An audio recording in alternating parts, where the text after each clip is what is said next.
बिस्मिल्लाहिर्रहमानिर्रहीम। अस्सलाम वालेकुम नाज़रीन, मैं हूँ आम शहरी आरिफ हमीद भट्टी।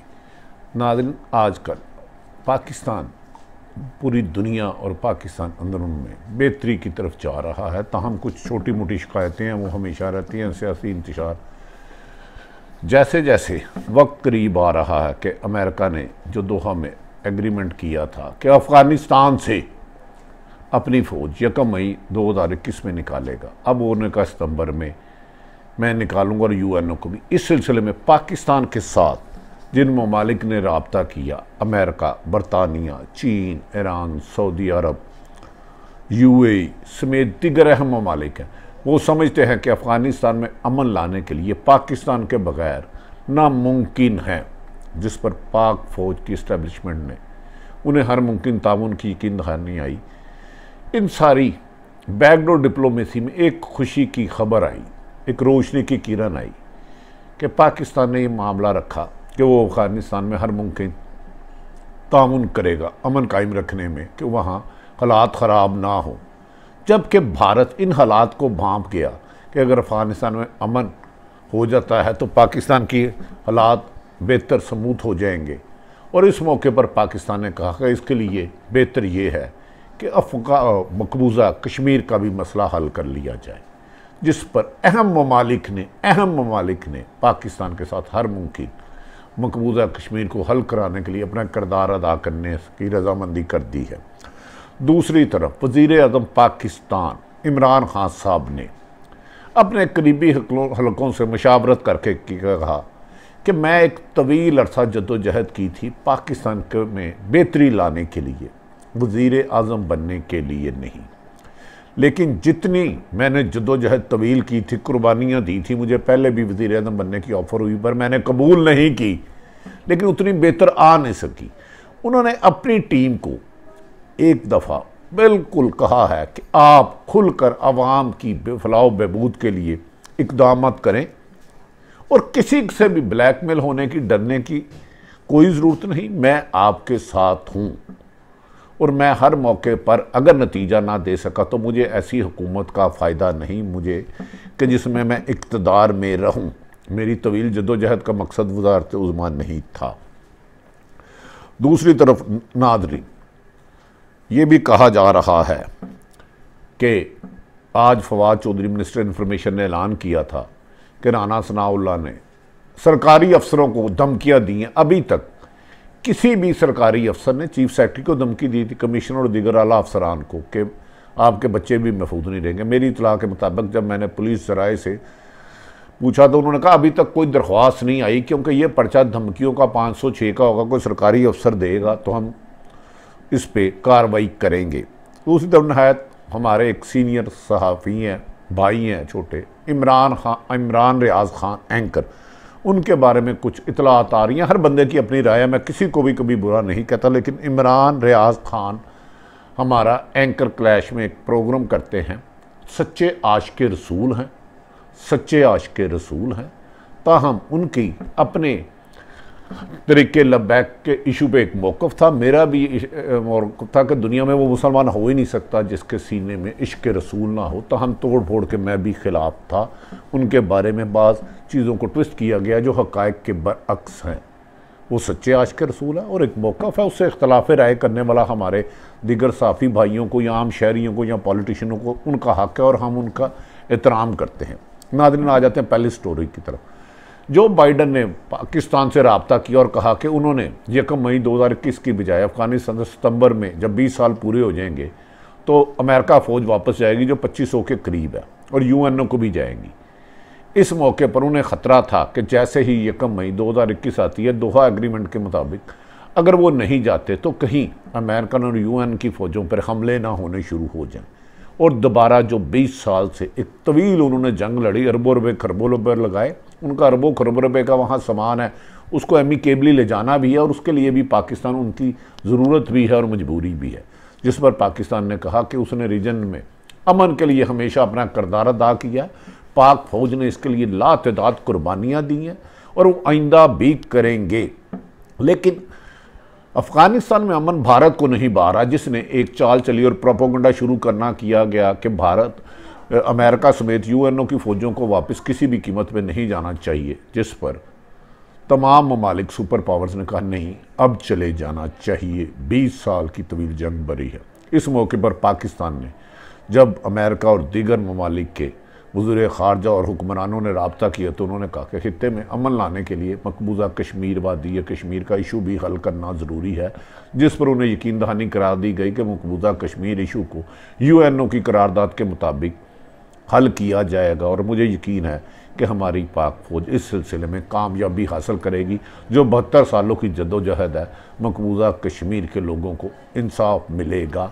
ये एक अच्छी खबर है जिसकी जद्दोजहद शुरू हो गई है, लेकिन ये कब मिलता है इसके बारे में टाइम फ्रेम देना किसी भी सूरत मेरे लिए मुमकिन नहीं है, लेकिन जो कोशिश हो गई है इसकी तारीफ़ करना भी ज़रूरी है। दूसरी तरफ मैं आ जाता हूँ वज़ीर आज़म पाकिस्तान इमरान खान साहब ने अपने करीबी साथियों से मशावरत की। उन्होंने कहा कि मैंने 22 साल जद्दोजहद वज़ीर आज़म बनने के लिए नहीं की थी, मैंने इस अज़म और इस मकसद के लिए सियासत शुरू की थी कि पाकिस्तान में जो बुसीदा निज़ाम है, जो गला सड़ा निज़ाम है, जिसमें लूट मार करने वालों को सज़ा नहीं होती, हर ताकतवर कानून से बच जाता है और कमज़ोर गिरफ्त में आ जाता है, इसके लिए मैंने इतनी मेहनत की। और मुझे कई दफ़ा वज़ीर आज़म बनने की ऑफ़र हुई, मैंने कबूल नहीं की, लेकिन बन के भी 2.5 साल थे, वो नतीजा नहीं आ सका। मैं पाकिस्तान में बेहतरी नहीं ला सका क्योंकि 72 साल में इतना गंद डाल दिया गया है पाकिस्तान में। हर अदारे इतने ख़राब हो चुके हैं, इंसाफ का हसूल नामुमकिन हो चुका है, माफिया और कॉटल्स इतने स्ट्रांग हो चुके हैं कि वो कानून को बेबस कर देते हैं। इस मौके पर उन्होंने अपनी टीम को कहा कि अब फाइनल इनिंग्स खेलें, किसी से भी ब्लैकमेल ना हो और हर वो काम करें जिससे आम शहरी के सम्राट उसके घर तक पहुँचे। इंसाफ की फराहमी सिर्फ बयानात तक नहीं, हकीकत में लोगों तक पहुँचनी चाहिए। इसके लिए किसी से ब्लैकमेल होने की ज़रूरत नहीं। हुकूमत करनी है या नहीं करनी इंसाफ से है और नाइंसाफ़ी को ख़त्म करना है। वज़ीर आज़म की 70 साल और 22 साल जद्दोजहद के मेरे ख़्याल में अगर वो कोशिश करते हैं, यकीनन पाकिस्तान में 90% करप्शन लीगल हो चुकी है, इसको कोई बुरा ही नहीं मनाता, इसके ख़िलाफ़ कोई आवाज़ नहीं बुलंद करता। अगर वज़ीर आज़म इस ब्यूरोक्रेसी को लगाम डाल के मेहनत करते हैं और उनकी टीम उनका साथ देती है तो नताइज बेहतर आ सकते हैं। अदरवाइज़ क्योंकि इतने बिगड़े निज़ाम को ठीक करना नामुमकिन तो नहीं, लेकिन बहुत ज़्यादा दुश्वार है। इसके लिए उन्हें बहुत सारी कुर्बानियाँ देना पड़ेंगी, हो सके तो हुकूमत को भी कुर्बान करनी पड़े, जिसके मेरी इत्तला के मुताबिक तैयार है, लेकिन कुछ लोग उन तक हक़ाइक़ नहीं जाने देते। मेरी इत्तला के मुताबिक उन्होंने तमाम अपनी टीम को पंजाब और केपी के और वफाकी को वादा कर दिया है कि अब मैं सुस्ती कोताही बर्दाश्त नहीं करूँगा। देखते हैं कि इसके नताइज बेहतर आते हैं या नहीं आते, अब ये इसका वक्त बताएगा। दूसरी तरफ नाज़रीन, आज मिनिस्टर इंफॉर्मेशन फवाद चौधरी हमारे दोस्त ने कहा था कि राना सनाउल्लाह जो मुस्लिम लीग नून के रहनुमा, उन्होंने अदारों को धमकियाँ दी हैं, चीफ सेक्रेटरी और दूसरे दीगर अफसरान को, कि वो और उनके बच्चे भी यहाँ रहने हैं। मैंने जब इतला की कि हम मुकदमा दर्ज कराएंगे फवाद चौधरी के मुताबिक, जब मैंने आला अफसरान से रब्ता किया तो उन्होंने कहा अभी तक दरख्वास्त नहीं दी। धमकियों का पर्चा होता है 506, उसके लिए दरख्वास्त देना ज़रूरी है। अभी तक किसी अफसर की तरफ से दरख्वास्त नहीं आई, अगर आई तो कार्रवाई की जाएगी। अब देखते हैं कि वफाकी वज़ीर की हदायत पर बाकी फॉलो करते हैं कि नहीं करते। दूसरी तरफ नाज़रीन, हमारे एक और बात बताता चलूँ, तरीक़े लबैक जिसको बैन कर दिया गया है, उनके सरबराह साद रिजवी साहब के अकाउंट शनाख्ती कार्ड मुंजमद कर दिए, उनके जायदाद जब्त कर ली गई है, उनको शेड्यूल 4 में शामिल कर लिया गया। शेड्यूल 4 में होता है कि अब वो अपने घर से अगर किसी भी दूसरे एरिए में जाएंगे तो मुतलका थाने को इतला देना होगी और जहाँ जाएंगे भी वहाँ जाके इतला देना होगी। देखें, साद रिजवी हो या कोई भी मुसलमान हो, हर बंदा आप नबी पाक मुहम्मद सल्लल्लाहु अलैहि वसल्लम की ज़ात पर एक जितनी भी ज़िंदगी हो, जानो माल कुर्बान करने के लिए तैयार है।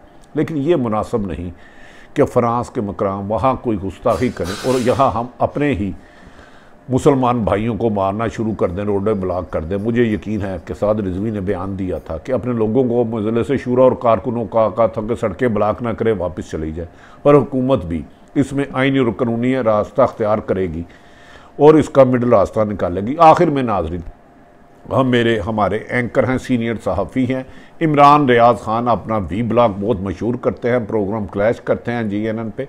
उनके ख़िलाफ़ मैंने कुछ बातें किसी से मुझे बताया, मैं ज़्यादा सोशल मीडिया को ज़्यादा गौर से नहीं देखता, मुझे कुछ उन्होंने बनाया कि उनके बारे में कुछ नामुनासिब बातें इधर उधर की जोड़ के कही जा रही है। मैं ईमानदारी से कहता हूँ जितना मेरे इल्म है, कल को जो हक़ायक़ आएंगे आप तक दे दूँगा, वो सच्चे आशिक़ रसूल हैं और वो आप नबी पाक मोहम्मद सल्लल्लाहु अलैहि वसल्लम की ज़ात पर कुर्बान होना भी जानते हैं, इसमें शुबा ही कोई नहीं।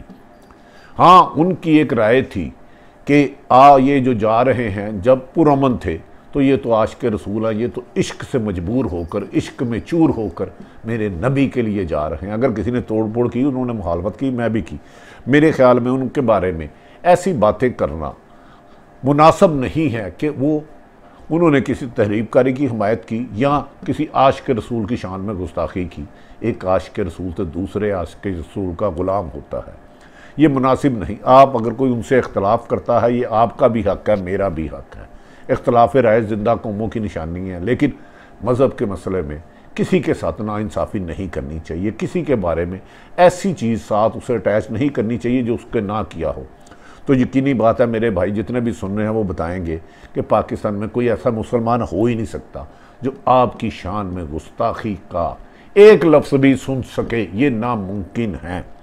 नाज़रीन, मैंने ये सूरत हाल बना कर दी। उनके बारे में अगर कुछ लोग गलत अफवाहें डाल रहे हैं तो मैं उनसे भी गुजारिश करता हूँ, खुदारा मज़हब के मसले पे ना करें। आप इख्तलाफ राय सबसे करें, आप सबकी इख्तलाफ राय की मैं कम से कम इज़्ज़त करता हूँ और आप सब मेरे लिए काबिल एहतराम हैं, मेरे से बेहतर होंगे और पाकिस्तान के लिए मिलकर चलें। सियासी इख्तलाफ होते हैं, आपका नज़रिया और हो सकता है, मेरा और हो सकता है, आपका पॉइंट ऑफ व्यू और हो सकता है, मेरा और हो सकता है, लेकिन इसका ये मतलब नहीं कि हम एक दूसरे के मुखालिफ हैं। इख्तलाफ राय और मुखालफत में बहुत फ़र्क है। आप सब हमारे भाई हैं जो इमरान रियाज पे भी तनकीद कर रहे हैं, मैं उनका भी काबिल कदर हूँ और मुझे यकीन है कि ये किस्सा यहीं ख़त्म हो जाएगा यहाँ, क्योंकि मेरे रहमतुल आलमीन आप नबी पाक मोहम्मद सल्लल्लाहु अलैहि वसल्लम की ज़ात मुबारक का है। और मुझे यकीन है आप भी जो भी सुन रहे हैं या जो नहीं सुन रहे, कोई भी नहीं ये चाहेगा कि आपके इश्क से चूर, इश्क में मजबूर होकर जाने वाले तोड़ फोड़ का किसी का भी हिस्सा बने। नाज़रीन, वज़ीर आज़म इमरान खान साहब का ये फ़ैसला बेहतर है कि अब मज़ीद ताख़ीर बहुत देर हो जाएगी, तो मुझे यकीन है कि वज़ीर आज़म पाकिस्तान को कामयाब होंगे, लेकिन उसके लिए अमलन नताइज निकालने होंगे। नाज़रीन, अगर आरिफ हमीद भट्टी की गुफ्तगू पसंद आए तो चैनल को सब्सक्राइब करें, अपने इर्द गिर्द रहने वालों की खुशियों का ख्याल रखें, किसी की तकलीफ़ का बायस ना बने। पाकिस्तान जिंदाबाद।